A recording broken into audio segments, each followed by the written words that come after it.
This is your brain. This is drugs.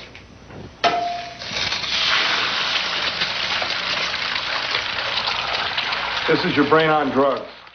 Growing up as a latchkey kid in the 1980s and 1990s, I was amongst the first generation to really be exposed to color television and cable TV. From around this time period, I can distinctly recall, in between episodes of Power Rangers and You Can't Do That on Television, public service announcements, often funded by organizations like the Partnership for Drug-Free America or the Concerned Children's Advertisers of Canada.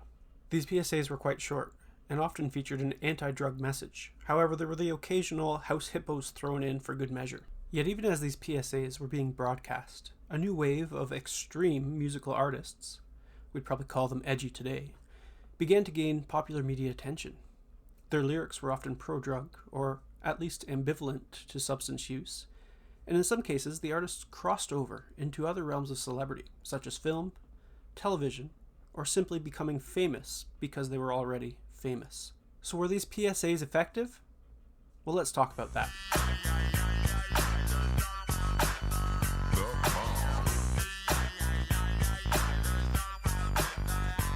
Hello everyone, this is Professor Popham for CC311, Crime, Media, and the Law. In today's quick video, we're going to talk about some of the tensions that occur between different forms of media when it comes to pro-social advertising. In other words, we want to look at what affects the efficacy of a public service announcement. Now, before we get started, there's no clear-cut definition to use when we describe what exactly a PSA is, as they can often have multiple different formats and different agendas. Sometimes PSAs are intended to be proactive in avoiding or deterring harmful acts. In other cases, PSAs can be reactive, seeking to condemn or condone certain acts that have already occurred with the goal of crime prevention. And some are intended to encourage witness participation, aiming to encourage the public to interact with the police and other law enforcement agencies. At their core, as Surratt explains, PSAs were developed with the goal of purposefully engaging the public using provocative and emerging technologies. Despite these lofty ambitions, the effectiveness of PSAs have always been challenged. In their earliest form, PSAs were intended for general audiences and made laughable results. The 1936 film, despite lofty ambitions, the effectiveness of PSAs have always been challenged. In their earliest forms, PSAs were intended for general audiences and often made for laughable results.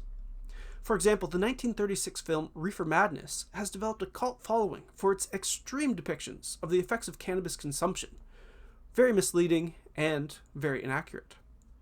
With greater study and feedback mechanisms through different forms of TV usage monitoring systems, PSA producers began to develop more effective campaigns through the 1980s, which generally identified the need for a visual impact, simple messages, and providing clear or direct instructions to the viewer.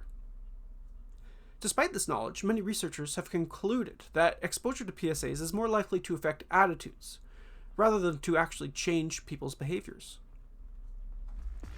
A second criticism to consider, and this one is an important one, is the impact of mixed messages coming from different media sources.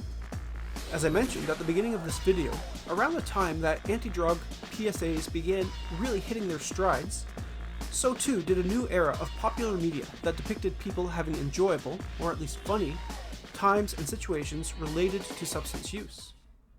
For example, the 1995 film Friday, featuring hip-hop artist Ice Cube as Craig Jones, the movie's reluctant protagonist, depicts people getting into all kinds of comedic shenanigans relating to a drug deal gone wrong.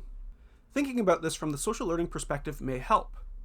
As Akers sets out, individuals are most likely to emulate or model the actions and behaviors of individuals that have been deemed praiseworthy by their social group.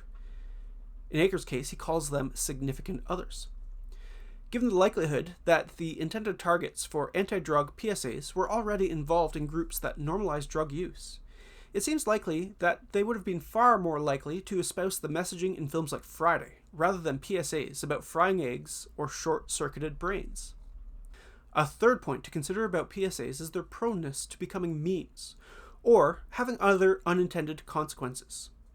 The fried egg PSA is more than 30 years old, but has become part of the popular lexicon. Not due to its message about drugs, but rather its ham-fisted oversimplification of drug use.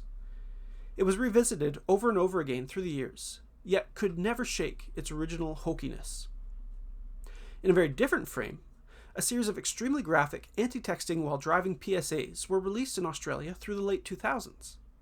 While they managed to avoid any sort of imagery that might be used ironically by apathetic millennials, the extreme terror that these mini-films elicited captured the attention of horror film fanatics and earned a cultish appreciation for the imagery rather than the message. Marshall McLuhan would be proud.